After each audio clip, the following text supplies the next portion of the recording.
갈렙이 받은 축복이라는 제목으로 하나님 말씀을 증거하겠습니다. 할렐루야. 옆에 계신 성도님들과 축복의 인사를 나누겠습니다. 237년도를 위한 영원한 응답의 축복을 누리며 삽시다. 237년도를 위한 영원한 축복을 누리며 삽시다. 전무후무한 기념비적인 교회를 세워 강한 언약궤 시대의 주역이 됩니다. 전무후무한 기념비적인 세워 강한 언약궤 시대의 주역이 됩시다. 하나님은 이스라엘 민족을 가나안의 축복을 누리며 온 세상에 여호와 하나님을 증거하며 살도록 노예 생활에서 해방시켰습니다. 애굽의 노예에서 이제 해방시켰어요. 그러나 안타깝게도 출애굽한 이스라엘 민족들은 모두 광야에서 죽고 여호수아와 갈렙 두 사람만 가나안의 축복을 받아 누렸습니다. 이와 마찬가지로 하나님은 우리를 구원하실 때 이미 그리스도 안에서 엄청난 축복을 감추어 두시고 믿음으로 찾아 누리기를 원하십니다. 그러나 이 축복을 찾아 누리는 성도들은 많지 않습니다. 왜 그렇습니까? 이것은 성도들이 말씀 안에서 자신의 정체성과 하나님이 주신 언약을 찾아 누리지 못하도록 역사하는 사탄의 실존을 믿지 않기 때문입니다. 마귀는 하나님의 축복을 누리지 못하게 방해하는 거죠. 그래서 오늘은 가나안의 축복을 누린 갈렙이 어떻게 이 축복을 누리게 되었는가를 살펴보면서 갈렙처럼 가나안의 축복을 누리기를 원하는 마음으로 언약을 붙잡은 갈렙이 받은 축복이란 제목으로 말씀을 나누고자 합니다. 아멘. 오늘도 예배를 통해서 하나님의 큰 은혜가 임하길 바랍니다. 아멘. 언약을 붙잡은 갈렙이 받은 축복은 무엇입니까? 언약을 붙잡은 갈렙이 받은 축복은 크고 견고한 성인 안악산지를 차지했습니다.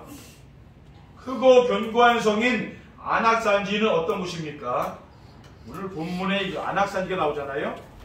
안악산지는 거인들이 살던 곳입니다. 우리도 키 크면 한 2m인데 근데 이 거인 한 3m. 그러니까 우리가 뭐 이렇게 쳐다볼 때마다 엄청 큰 거죠. 그렇죠? 그래서 사람들이 얼마나 무섭겠습니까? 뭐 키가 이렇게 크니까. 그렇죠? 가나안 땅을 정탐하고 돌아온 10지파의 수령들이 민수기 13장 32절에 보면 이스라엘 자손 앞에서 그 정탐한 땅을 악평하여 이르되 우리가 두루다니며 정탐한 땅은 그 거주민을 삼키는 땅이요 거기서 본 모든 백성은 신장이 장대한 자들이라. 그러니까 현실을 잘 본 거죠. 그렇죠? 그리고 이스라엘 자손 앞에서 아낙 사람들은 네피림의 후예들입니다. 민수기 13장 33절에 거기서 네피림 후손인 아낙 자손의 거인들을 보았나니 우리는 스스로 보기에도 메뚜기 같으니 그들이 보기에도 그와 같았을 것이니라. 그러니까 메뚜기 같이 우리는 들어가면 진다고 말이죠. 그렇죠? 그들을 당할 수 없다고 말이에요. 그리고 네피림은 기골이 장대한 거인들입니다. 창세기 6장 4절에 나와요. 당시의 땅에는 네피림이 있었고 그 후에도 하나님의 아들들이 사람의 딸들에게로 들어와 자식을 낳았으니 그들은 용사라 고대의 명성 있는 사람들이었더라라고 했습니다. 그래서 하나님의 아들들은 믿는 사람들이죠. 그렇죠? 믿는 이제 아벨의 후예들을 믿는 사람들이잖아요.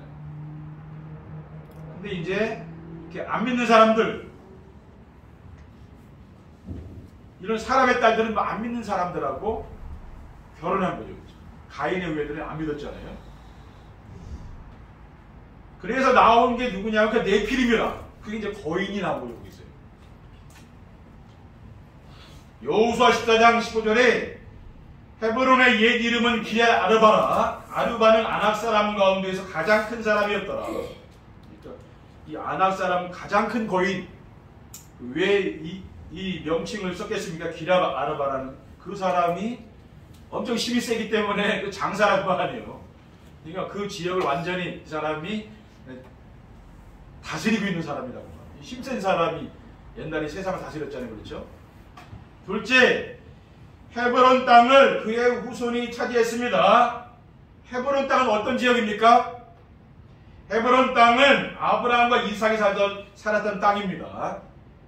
창세기 13장 18절에 이 아브라함이 장막을 옮겨 헤브론에 있는 마므리 상수리 숲에 이르러 거주하며 거기서 여호와를 위하여 제단을 쌓았더라. 조카 롯을 소돔과 고모라 땅으로 내보내고 아브라함이 그 가나안 땅을 차지했잖아요. 근데 그 마므리 상수리 숲을 거기서 살았다 그랬어요. 창세기 14장 13절에 도망한 자가 와서 히브리 사람 아브라함에게 하리니 그때 아브라함이 아모리 족속 마므레의 상수리 숲을 근처에 거주하였다. 마므레는 에스골의 형제여 또 아넬의 형제라. 이들은 아브라함과 동맹한 사람들이었다라고 했습니다. 또 창세기 18장 1절 2절을 보면 여호와께서 마므레의 상수리 나무들이 있는 곳에서 아브라함에게 나타나시니라. 날이 뜨거울 때에 그가 장막문에 앉아있다가 눈을 들어본 즉 사람 셋이 맞은편에 서 있었다고 했어요. 히브리 13장에 보면 이게 나옵니다. 천사를 대접한 사람이 있다고. 손님 대접을 잘했는데 그 사람이 천사. 그게 뭐냐면은 아브라함이에요. 아브라함 천사 둘하고 하나님하고 셋이서 아브라함에게 사람 모습으로 싹 나타난 거죠. 구약 시대에는 하나님이 사람 모습으로 이 땅에 왔습니다. 그래서 믿음의 사람들에게 나타났죠. 그게 어디입니까? 그게 뭐래 헤브론 땅, 마므레 상수리 숲에 그게 나타났다 그랬어요. 그리고 헤브론 땅은 아브라함의 아내 사라의 무덤이 있는 곳입니다. 창세기 23장 19절에 후에 아브라함이 그의 아내 사라를 가나안 땅 마므레 앞 막벨라 굴에 장사했더라. 이와 같이 그 밭과 거기에 속한 굴이 헷 족속으로부터 아브라함이 매장할 소유지로 확정되었다라고 했어요. 그러니까 이 헷 족속은 히타이트 민족이라고 역사에 보면은 철기 문명이 제일 먼저 철을 만든 나라, 그 나라가 헷 족속이라고 해요. 근데 거기에 가나안 땅이거든요. 그 막벨라 굴 그걸 돈 주고 샀어요. 아브라함이 자기 아내 사라를 매장하기 위해서. 근데 그게 하나님이 가나안 땅을 주시겠다고 했는데 처음으로 자기 돈 주고 땅을 산 겁니다. 그 에브론의 땅을 샀거든요. 근데 그게 그 땅을 하나님 이스라엘 백성에게 준 거예요. 아브라함이 처음으로 가나안 땅을 자신의 소유로 삼게 됐습니다. 그리고 헤브론은 아낙 자손인 아이만과 스웨세와 달메가 살고 있었던 곳입니다. 민수기 23장 22절에 보면 또 네겝으로 올라가서 헤브론에 이르렀으니 헤브론은 애굽 수완보다 7년 전에 세운 곳이라. 그곳에 아낙 자손 아이만과 스웨세와 달메가 있었다라고 있습니다. 그러니까 이 헤브론 땅이 뭡니까? 그 거인족이 산 거예요. 그러니까 아이만, 스웨세, 달메 이 사람이 가장 힘센 사람이 그 지역에 그 이름이 나오잖아요. 셋째, 그 땅에 전쟁이 그쳤다라고 했습니다. 그 땅에 전쟁이 그쳤다라고 하는 것은 무엇을 의미합니까? 전쟁이 그쳤다는 것은 대적이 완전히 제압되었다는 것입니다. 그러니까 이 갈렙이 가서도 아나산디를 점령했잖아요. 그렇죠? 그 전쟁이 그쳤다고 했어요.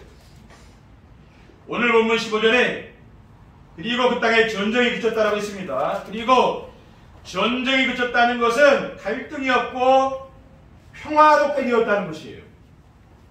사무엘 선지자가 이스라엘 민족에게 우상을 버리게 하고 가나안 땅에 그 우상을 가나안에 들어서 우상을 섬겼다니까요. 사무엘 시대에. 그러니까 그 다른 신을 섬길 걸 다 버리게 하고 그리고 미스바에 모여서 하나님께 기도할 때 어떤 일이 일어났습니까? 사무엘상 7장 4절에 블레셋 사람들이 이스라엘에게서 빼앗았던 성읍이 에그론부터 가드까지 이스라엘에게 복되니 이스라엘이 그 사방 지역을 블레셋 사람들의 손에서 도로 찾았고 또 이스라엘과 아모리 사람 사이에 평화가 있었다라고 했습니다. 그리고 전쟁이 그쳤다는 것은 사탄이 떠나고 하나님 나라가 임한 것입니다. 마태복음 12장 25절에 예수께서 그들의 생각을 아시고 이르시되 스스로 분쟁하는 나라마다 황폐해질 것이요 스스로 분쟁하는 동네나 집마다 서지 못하리라고 했어요. 28절에 그러나 내가 하나님의 성령을 힘입어 귀신을 쫓아내는 것이면 하나님 나라가 이미 너에게 임하였느냐라고 했습니다. 또 로마서 14장 11절에 하나님 나라는 먹는 것과 마시는 것이 아니요 오직 성령 안에 있는 의와 평강과 희락이라고 했습니다. 하나님 나라가 임하면 어떻게 됩니까? 이 사탄의 세력이 도망간다니까요. 그러니까 평화가 오는, 늘 불화했던 가정이 평화가 오는, 어느 날 안 싸운다니까요. 그게 뭡니까? 하나님 나라가 임하면 그렇게 된다. 언약을 붙잡은 갈래처럼 축복을 받으려면 어떻게 됩니까? 언약을 붙잡은 갈래처럼 축복을 받으려면요, 눈에 보이는 현실에 속지 말고 하나님이 주신 언약을 믿어야 됩니다. 왜 눈에 보이는 현실에 속지 말고 하나님이 주신 언약을 믿어야 됩니까? 왜냐하면 사탄은 언제든지 눈에 보이는 현실 가지고 속이는 겁니다. 사탄의 전략입니다. 마태복음 4장 3절 1절에 시험하는 자가 예수께 나와서 이르되 네가 만일 하나님의 아들이거든 명하여 이 돌들로 떡덩이가 되게 하라. 예수께서 대답하여 이르시되 기록되었을 때 사람이 떡으로만 살 것이 아니요 하나님의 입으로부터 나오는 모든 말씀으로 살 것이라 하였느니라. 마귀가 40일 동안 예수님에게 금식했잖아요. 얼마나 배가 고프겠습니까? 돌을 갖다 주면 떡을 만들어 먹으라고 그러죠. 사람을 뭡니까? 이렇게 육신적인 것, 물질적인 것, 사탄은 우리 성도들에게 시험한다고 말이에요. 그리고 12명의 정탐꾼들 가운데 10명이 현실만 보고 크게 두려워했습니다. 민수기 23장 28절에 그러나 그 땅 거주민은 강하고 성읍은 견고하고 힘이 클 뿐 아니라 거기서 안악자손을 보았으며 31절에 보면 그와 함께 올라갔던 사람들은 이르되 우리는 능히 올라가서 그 백성을 치지 못하리라. 그들은 우리보다 강하니라 라고 했습니다. 그러니까 그 아낙 자손들 거인 보면서 얼마나 기가 죽고 쫄았겠습니까? 그렇죠? 이거 완전히 낙심되어 있는 거죠. 그렇죠? 불평하고 원망한 거예요. 그런데 갈렙은 그들을 두려워하지 말고 들어가자. 그들은 우리의 먹이라고, 두 사람이 이렇게 나타난 여호수아와 갈렙만 다른 의견을 낸 거예요. 민수기 23장 30절에 갈렙이 모세 앞에서 백성을 조용하게 하고 이르되 우리가 곧 올라가서 그 땅을 취하자 능히 이기리라고 했습니다. 민수기 14장 9절에 보면 다만 여호와를 거역하지는 말라. 또 그 땅 백성을 두려워하지 말라. 그들은 우리의 먹이라. 그들의 보호자는 그들에게서 떠났고 여호와는 우리와 함께 하시느니라. 그들을 두려워하지 말라. 현실 오면은 두려워할 수밖에 없잖아요. 현실 지금 가나안 땅에 그 거인들이 살고 있는데 그 땅을 어떻게 점령합니까? 그렇죠, 들어가서. 그러니까 다들 두려워하고 우리는 못 간다고 포기할 때 여호수아와 갈렙이 나타나서 하나님이 우리와 함께 하시기 때문에 우리는 능히 이길 수 있다고 그러잖아요. 두려워하지 말라 그랬죠. 네, 그래 사람들에게 힘을 준 거죠. 우리 성도님들은 뭡니까? 이런 믿음의 용기를 가져야 되는 거죠. 그렇죠? 세상에 아무리 두려운 일이 있어도 그것 때문에 우리가 두려워하고 떨고 낙심되면 안 됩니다. 그렇죠? 둘째, 하나님은 언약을 주시고 그 언약을 반드시 이루심을 믿어야 됩니다. 하나님은 언약을 주시고 그 언약을 반드시 이루심을 어떻게 믿어야 됩니까? 하나님은 사람이 아니시니 거짓말을 하지 않으신다고 했습니다. 발람 선지자는 민수기 23장 19절에 하나님은 사람이 아니시니 거짓말을 하지 않으시고 인생이 아니시니 후회가 없으시도다. 어찌 그 말씀하신 바를 행하지 않으시며 하신 말씀을 실행하지 아니하시겠느냐. 하나님 말씀하신 대로 이루어간다 그러잖아요. 그렇죠? 근데 우리가 이런 사실을 믿어야 됩니다. 하나님 우리가 말씀을 주시면은 이 말씀을 이뤄가시거든요. 그걸 믿어야 됩니다. 그리고 갈렙은 여호와께서 말씀하신 대로 나를 생존하게 하셨다고 했습니다. 여호수아 14장 10절에 이제 보소서 여호와께서 이 말씀을 모세에게 이르신 때로부터 이스라엘이 광야에서 방황한 이 45년 동안을 여호와께서 말씀하신 대로 나를 생존하게 하셨나이다. 45년 동안 이 광야에서 뭡니까? 가나안 땅까지 그 생자기를 살아있게 했다는 거예요. 많은 사람이 다 죽었거든요. 광야에서. 그렇죠? 거의 다 죽었는데 여호수아 갈렙이 살아. 하나님이 그 살려주신 거 아니에요. 생존하게 했다는 거예요. 네? 왜? 말씀하신 대로 가나안 땅에 네가 들어가서 정복할 거라고 했잖아요. 그러니까 말씀대로 생존케 한 거예요. 그렇죠? 그리고 갈렙은 여호와께서 말씀하신 대로 이 산지를 내게 주소서라고 했습니다. 여호수아 14장 12절로 본문에 그날에 여호와께서 말씀하신 이 산지를 지금 내게 주소서. 당신도 그날에 들으셨거니와 그곳에는 아낙 사람이 있고 그 성읍들은 크고 견고할지라도 여호와께서 나와 함께 하시면 내가 여호와께서 말씀하신 대로 그들을 쫓아내리이다 라고 했잖아요. 아멘. 그러니까 하나님이 가나안 땅을 주시겠다 그랬잖아요. 갈렙이 그걸 믿는데, 근데 거기는 엄청난 좀 무서운 거인들이 살고 있어서 어느 누구도 거기 갈 생각 아무도 못하고 있는데 갈렙이 자기는 85세 아니에요. 근데 그 85세 노인이 무슨 힘이 있겠습니까? 근데 내가 가서 찾아야겠다 했잖아요. 네? 나에게 달라리잖아요. 그게 뭡니까? 그게 믿음에서 나오는 그게 힘 아니에요. 그렇죠? 진짜 힘은 뭡니까? 나이가 들어도 믿음에서 나오는 게 힘이 있다니, 하나님 중에 힘이 있다는 거예요. 나이가 어려도 힘이 없는 사람이 있고 나이가 들어도 힘이 있는 사람이 있다는 거예요. 왜? 그 말이 중요한 거예요. 말이 사람을 다 살리거든요. 우리 성도님들이 뭡니까? 힘을 주는 얘기를 자꾸 하려니까 그렇죠? 힘을. 된다. 뭐든지 좀 긍정적으로 이렇게 해야지. 그렇게 되겠냐? 뭐 늘 낙심되는 얘기하면 안 되잖아요. 그렇죠? 사람을 살리는 얘기가 해야 되는 거예요. 셋째, 갈렙처럼 우리의 모든 것에 하나님의 뜻이 있음을 믿어야 됩니다. 갈렙처럼 우리의 모든 것에 하나님의 뜻이 있음을 어떻게 믿어야 됩니까? 자신의 생존에도 하나님의 뜻이 있음을 믿었습니다. 여호수아 14장 9절에 1절에 그날에 모세가 맹세하여 이르되 내가 내 하나님 여호와께 충성하였은즉 내 발로 밟는 땅은 영원히 너와 네 자손의 기업이 되리라 하였나이다. 이제 보소서 여호와께서 이 말씀을 모세에게 이르신 때로부터 이스라엘이 광야에서 방황한 이 45년 동안 여호와께서 말씀하신 대로 나를 생존하게 했나이다. 밟는 땅을 영원히 너와 네 자손에게 기업이 되게 하려고 했잖아요. 그 말씀대로 지금 하나님이 이루시는 거 아니에요. 그건 말씀을 믿었다고 말해요. 자기 뭐 나이가 들어 힘은 없지만 그래도 이 말씀을 믿고 사는 거예요. 말씀. 그렇죠? 우리 성도님이 뭘 믿어야 됩니까? 하나님의 말씀을 믿어야 되는 거죠.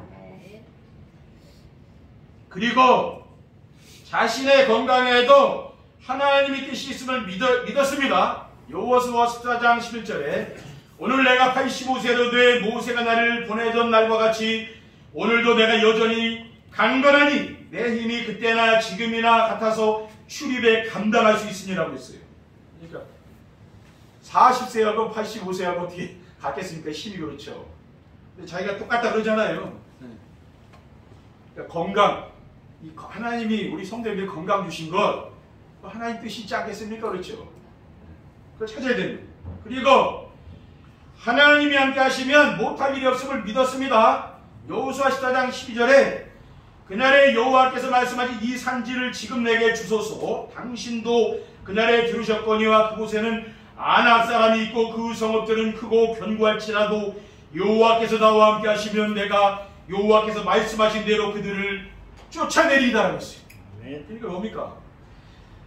하나님이 함께 하시면 아무리 힘센 그런 아낙 사람들이라도 쫓아낼 수 있다는 거잖아요. 그렇죠?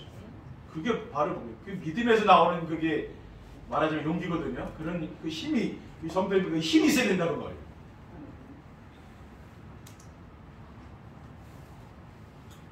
결론입니다. 언약을 붙잡은 갈렙처럼 축복을 받으면 어떻게 됩니까? 언약을 붙잡은 갈렙처럼 축복을 받으면은요, 하나님이 예비해 두신 가나안의 축복을 누리게 됩니다. 하나님의 언약을 붙잡은 믿음의 사람인 갈렙이 가나안 땅의 크고 견고한 성인 안악산지를 정복한 것 같이 구원받은 성도님들이 하나님이신 언약을 붙잡으면 하나님이 예비해 두신 가나안의 축복을 누리게 될 줄 믿습니다. 우리 하나님이 말씀을 믿어야 되는 거죠, 그렇죠? 내 능력으로 안 되지만 뭐 하나님 능력으로 된다는 말이에요. 둘째, 하나님이 언약으로 주신 영원한 응답을 받게 됩니다. 하나님이 올해 들어와서 주신 언약이 뭡니까? 237 전도를 위한 영원한 응답이에요. 갈보리산의 언약으로 플랫폼이 세워지고 감람산 미션인 절대방대가 세워지며 성령 충만 받아서 증인의 삶을 살도록 해 주시겠다는 것입니다. 마지막으로 하나님이 준비해 두신 강화언약교회 시대의 주역이 됩니다. 강화언약교회는 땅에 떨어진 교회 유상을 회복하고 하나님의 영광을 위해 영광을 선포하는 교회입니다. 그리고 전도자의 삶으로 미자리 교회를 돕고 행복한 전도로 237 나라와 5천 종족을 살린 교회가 바로 우리 강화언약교회입니다. 강화언약교회 시대에는 하나님의 절대 계획입니다. 하나님 계획은 변하지가 않아요. 그래서 강단의 메시지를 순종하며 따라가기 위해서 따라만 가면 뭐 어떻게 됩니까? 반드시 하나님의 계획이 이루어진다. 우리가 될 건 뭐냐? 강단 말씀을 순종하며 따라가는 게 내가 해야 되는 믿어지거든요. 믿어지면 돼요. 우리 성도님들이 날마다 정십의 축복을 누리면 됩니다. 강단 말씀 매일 듣는 겁니다. 그러면은 믿음이 자란다니까. 그럼 여러분이 믿음이 자라면은 내가 아무리 어려운 일을 만나도 낙심되지 않아요. 믿음이 없는 사람은 어려운 일을 만나면 금방 낙심이 돼버리죠. 왜냐? 하나님이 이럴 수 있냐 이렇게 생각할 거 아니에요. 근데 그게 아니고 그 속에 하나님 큰 계획이 있다는 말이에요. 그렇죠? 그걸 보셔야 돼요. 그래서 하나님이 주신 언약과 미션과 비전의 말씀을 붙잡고 기도하며 거인들이 사는 헤브론 땅을 정복한 갈렙처럼 우리 성도님들께서 믿음의 용기를 내시고 도전하시기 바랍니다. 아멘. 여러분이 믿음으로 도전하시면 된다니까요. 정복할 수 있어요. 그래서 하나님이 준비해 주신 강화 언약교회 시대의 주역이 되시기를 주님의 이름으로 축원합니다. 네, 여러분이 용기를 내셔요. 안 된다고 포기하지 마시고 뭐든지 끝까지 하면 안 되는 게 없습니다. 계속 도전해봐요. 그래서 이번 한 주간 우리 성도님들 정말 갈렙과 같은 믿음의 복을 누리시기를 주님의 이름으로 축원드립니다. 기도하겠습니다. 하나님 감사합니다. 오늘 주신 귀한 언약 미션 비전의 말씀을 굳게 붙잡고 안악산지의 축복을 누린 갈렙과 같은 귀한 축복을 누릴 수 있도록 우리가 정말 하나님이 준비하신 가나안 땅을 정복할 수 있도록 그래서 강화언약교회 시대를 열어갈 수 있도록 축복해 주시옵소서. 우리 구주 예수 그리스도의 이름으로 기도합니다. 아멘.